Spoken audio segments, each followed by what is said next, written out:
Hello, and welcome to another episode of Things I Like to Look at and Talk About. Today's going to be another episode away from the garden. You'll see some plants, of course, because it's a bit overgrown where we're going. But I'm going to show you some other, hopefully near future project. It's awfully hot right now, hot as the devil's bathroom, and hard for an older person to wrestle with stuff when it's real hot out. But I'll kind of give you a gander at it, walk it around you a bit, and tell you about it. So here we go. We're going to take a little walk. Like I said, we're going to be seeing some plants, so we got to get through a little bit of growed up walkway through here. And I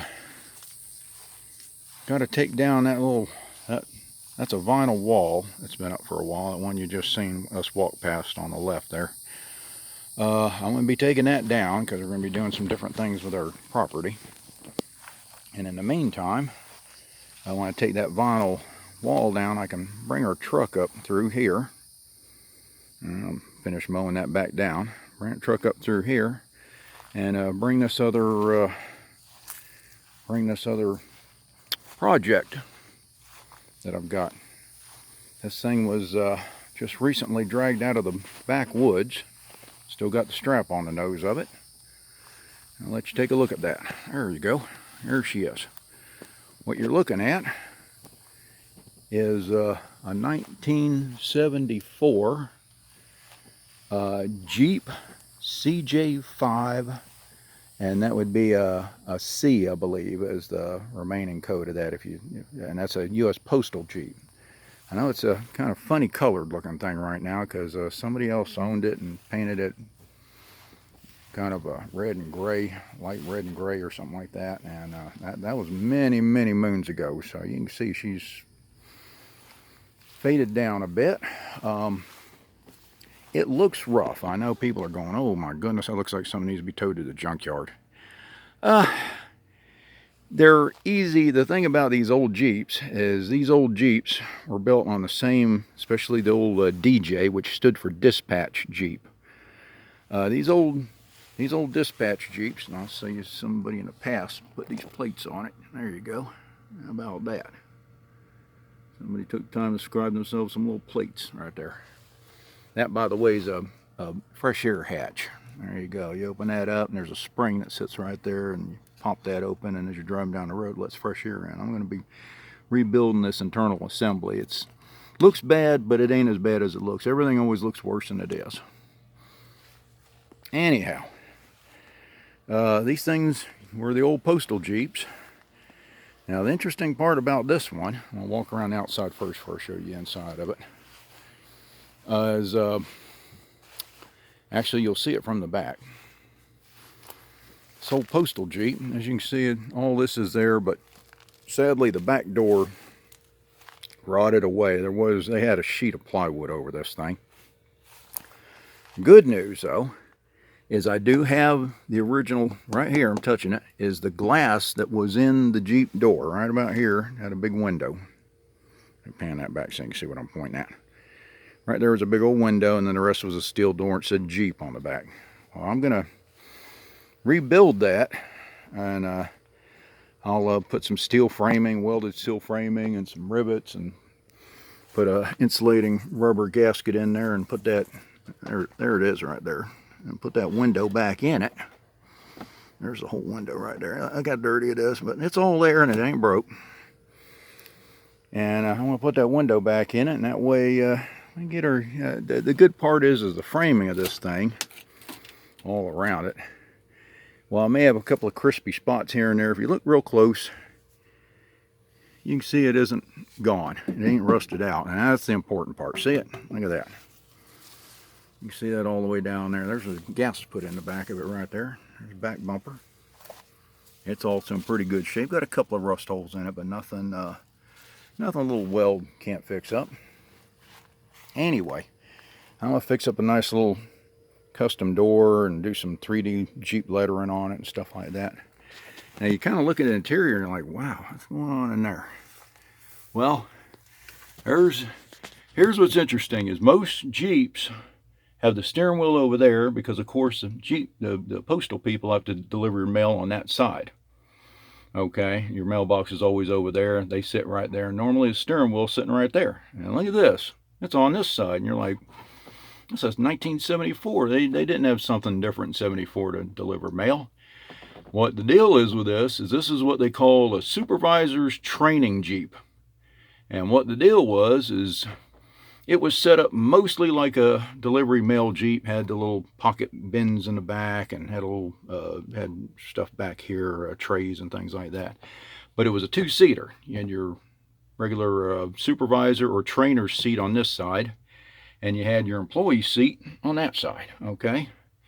And what the deal was is to show a brand new postal employee where their route was, that trainer or supervisor would take them around the route, driving on this side, and let the trainee not have to worry about driving, but worry about handling mail. And that gave them a chance to, work on the driving part later, get the mail orientation, how you deliver it, how you sort it, how you grab it from the back. All that was dealt by just the trainee, and that way they didn't have to do both things. I mean, if you think about it, ain't no easy job by far that you got to do traffic safety, drive that vehicle, do the mail, deliver, all that hoo-ha. And you can understand why the old saying of going postal used to be a thing, because, that much stuff, a lot of people wouldn't be able to handle that much multitasking. It'd drive them right up the wall. If you're wondering about these seats, I'm moving it around just because it's not mounted, neither one of them is I did just recently, because I've had this a little bit of time, fella had these come out of a like a church bus kind of deal, and he put them on Marketplace, and he was trying to sell them individually for like $20 a seat or something like that. And of course, you've seen in the front in my past videos, I got chickens all over the place. So I emailed the man because I seen he was living out in the country a little bit, and I said, if you're interested in maybe a batch of newborn chicks that are healthy and soon to be up and be egg layers, how about we trade a couple of seats for a little box of chicks? And sure enough, he emailed me back and said, bring them on and I'll give you a couple of seats. And he gave me a couple of really, you can see them, you can tell they're nice seats. You can get a kind of a look up. I mean, look on the back of them. There ain't nothing wrong with these seats. They are just as nice, and the material, you can see the material's nice on them. Look at that. Look how nice that is. They call that houndstooth material. So it'll look real nice having these little high back old style seats in here. So anyway, enough about them seats, because seats are for sitting, right? All right, there's the roof. Looks icky. It's just because needs some a little cover, or maybe sheets insulation, thin insulation or something, kind of keep the heat out. And I got a few little holes here and there I need to stop up, but this stuff's all easy peasy, because like I said, this thing's exact super close cousin to the regular old Army Jeep of the day. In fact, the frame under this thing is the same frame that's on an old U.S. Army Jeep. All they did was they took those frames to a different factory, had a slightly different motor put in them. Usually a 6-cylinder AMC was typical. They had a few other versions, but that was the most of these ended up with that 6-cylinder AMC engine in them. And but as far as this wheelbase, is the exact same wheelbase and layout as a CJ5 of the same era. This is just a DJ5. And of course, you look at it, like I said, you can kind of see here, and if you're wondering where that thing is on the roof, it was dripping on the windshield a little bit, so that was a piece of like roll what do you call it, roll roofing, roll, like see it kind of looks like shingle, but it's in a roll. And I don't know what that came from, but I laid it over that edge, so, because we were having, as you know, we were having so much rain, I didn't want to keep going inside and messing things up. So I'm trying to fix it. Can't fix something if it's full of water, right? But neat part is, in the past, some past owner put these neat little diamond plate aluminum running boards on them. They're on each side, and they got good mounts on them and everything, which is pretty neat. I know it's not a big old tall 4x4, but it's kind of neat having little running boards on it. I want to say she's not too bad. These are how the slide doors open. They go back and they lock. See, I can't pull that. Look, you have to release it by pulling that back.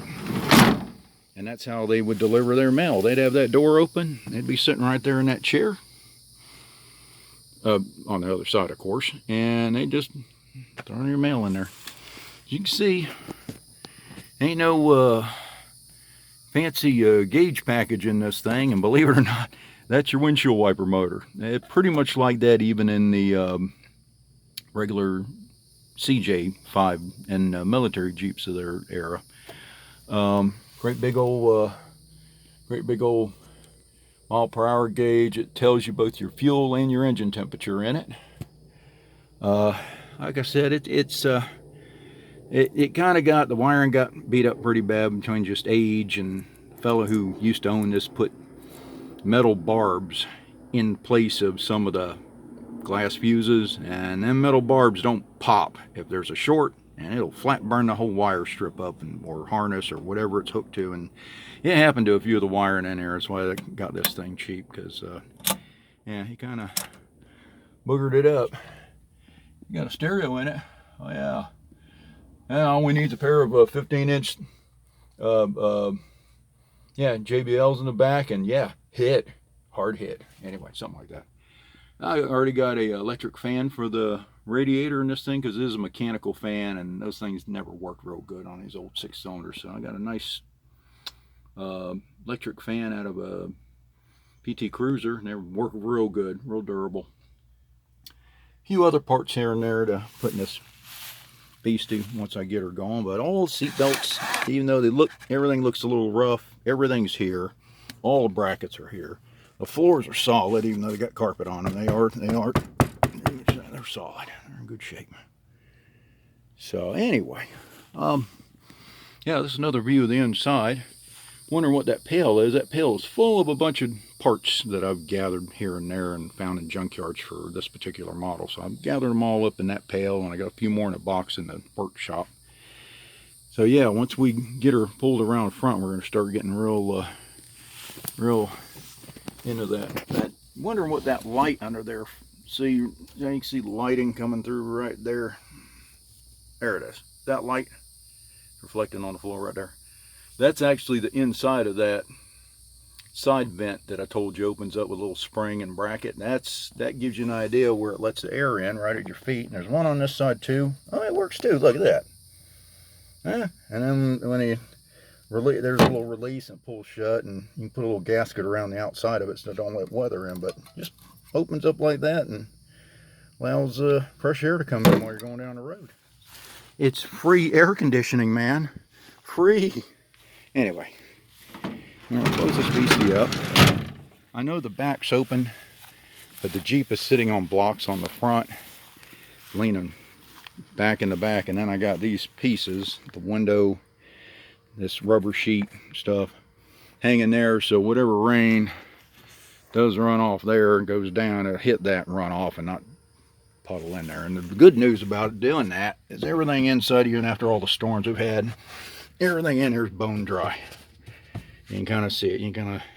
Here's the original old jack to the thing right here. Ain't like that. And I got all the parts to it. Here's the thing to crank it up. Look at that thing. Ain't like that. Look. Would you like to have to carry that thing around with you in your car all the time? What it is, the tip of that goes in there. Take the little T in on spin, spin, spin. That comes up. Change your tire. You're just like your Nassau pit crew, baby. Anyway, so you're probably wondering what the motor compartment looks like, and hoping there ain't some like monster thing waiting on me in there, because sometimes motor compartments can be very quiet, and then sometimes there might be something sitting in there, some critter that wanted to get out of the weather, and they get a little mad at you. Hold on, I gotta wrestle this a little bit, because you have to lift it a little bit, get it going like that, and then when you get it out, you gotta push a little doodad back, which is a safety, secondary safety. There we go. Look at this. Look at this. I want to change hands again. Hold on, guys. Look at this. Try doing this one-handed, and I'll tell you what. See what I'm doing? I'm going to have to lift this thing back, and I don't even bother with that rod deal. There's a rod that holds it. Yeah. You do like an old Jeeper, do you take that hood and you just lay it back on that windshield and don't smash your windshield in, because it don't. It lays on the metal. I'm gonna let you see it in there. See it in there? There you go. That middle part lays on the metal, so you ain't got to worry about that. Now, the AMC 6-cylinder engine. Look at that thing. It's a good bright afternoon, so it's a good time to look at this thing because you're seeing it pretty good. You can see it past my big fat shadow of my head. Let's see. There we go. Like I said, this is the good old days. This is 1974. This is pretty much all the stuff it had on it from the factory, and the radiator and everything. Like I said, even the fan blade isn't on it. I do have it, a little 4-bladed fan. But instead of, and that's the water pump right there it mounts to. Instead of putting that fan on, I'm going to move that radiator forward and open up these mounts to it. You can see it's got some little mount pieces in there, and I'm going to do some future videos with this thing as I fix it up. But I'm going to take these, move them, and get that radiator where it's way, you can see how far it is from that end, get that way closer. Oh, also, just so you know, another difference between a DJ and a CJ Jeep. The dispatch Jeep only has 5 holes. 1, 2, 3, 4, 5. You can see them. The DJ has 7. It's got smaller slots, and they put 7 holes across there. You tell me why they decided to make 2 different molds to pour steel into to make everything else identical. Where these headlights are, this cowl assembly, all the mounts, the bottom parts, all that stuff identical to CJ. But they decided to make the DJs with the 5-hole, DJs with 7. So there you go. Just a little something that not everybody knows. Like I said, it's not in real bad shape if you look. Battery box, battery tray. You can see I'm lifting on that thing and it ain't going nowhere. That thing's ready for a battery. Oil filter. You know, in a car, I guarantee you let somebody bet you $10 you can't reach in and point and touch your oil filter in your car. There it is. You can look at it and you can write things on it. You can get in there and just hold on to it if you're scared. Distributor. This one, points distributor. There you go. Right there's your points. Right there. See where I'm pointing? Ah, that's good. See where I'm pointing? Those where I'm pointing or points and point. Something like that anyway. I don't want to make this too much of a jokey video because people won't take it seriously. There they are. That is what opens and closes with the rotation of your motor. You can see them. To get spark to each of them, sends a spark in time to whichever piston's coming up to top dead center. Explodes the gas, fuel, air, shoots that piston back down, and off you go to deliver mail. Right there where that cotton is, it's supposed to be a fuel pump. I have one inside the Jeep in that box, so that's all good. But for right now, we just kind of, it's oil fed area, so you want to kind of keep a cloth in there so no critter don't get in there and give you some trouble. I'll put all that back. Well, like I said, motor mounts, as you can see, pretty good shape. Vacuum canister. Here's something interesting. Here's the pull stick for the oil. If you look, not only is it a little overfull, I'm gonna get that to focus there. I can't get that to focus. How about that? Let's see if I can focus it against the firewall. There we go.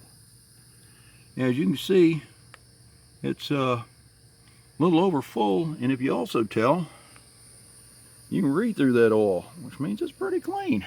It may be old, but you know, it used to be in the ground when a dinosaur first pooped that out.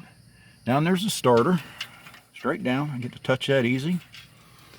As I said, this is your really non-existent wiring harness. This is what comes out of the dashboard right there.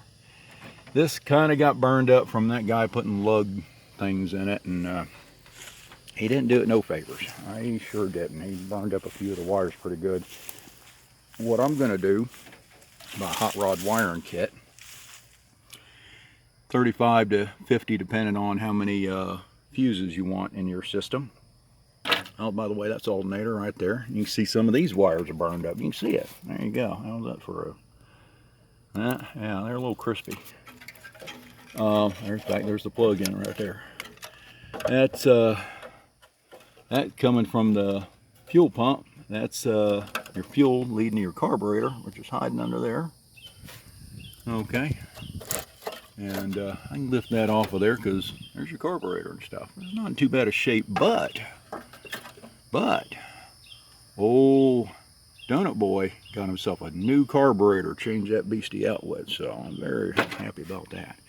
This is an old heater box. This is what fed a hose coming from this big accordion heater hose looking thing to there to take in air. There's where you took in air. And then that flap in there would open and close, and under that would be a heater coil that a pair of heater hoses would go to from your water pump. Come around here and feed into that. I'm not sure where they connect in though. I haven't messed with this thing in so long, I don't know where stuff's at in it, but they're there. Take my word for it. They exist. And you'd open that up and turn that flap and it'd blow hot air in on you. So how about that? And here's to a reason you never put steel lugs in place of fuses. Look at that. Yeah, it's wire that superheated.